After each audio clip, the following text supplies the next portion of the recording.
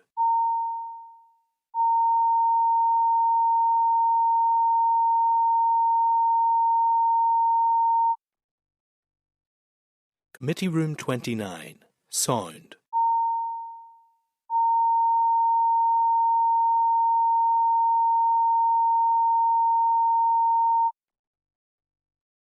Committee Room 29, Sound.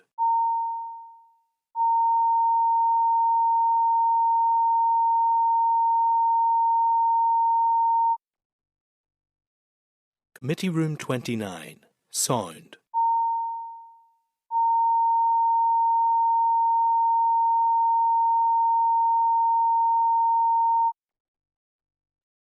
Committee Room 29, Sound.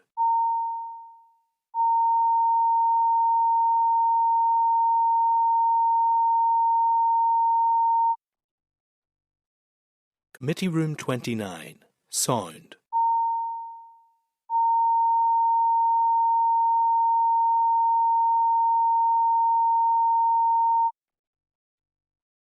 Committee Room 29, Sound.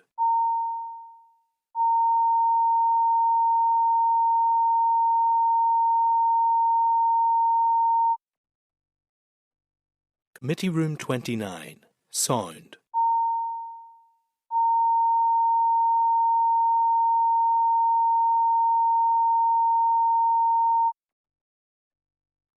Committee Room 29, Sound.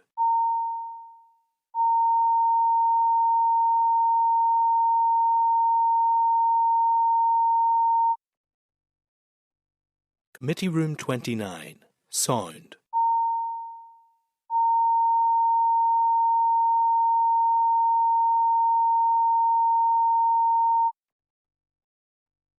Committee Room 29, Sound.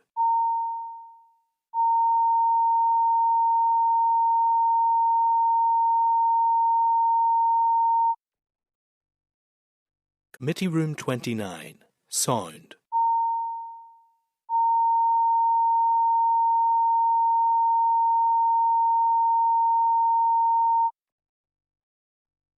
Committee Room 29, Sound.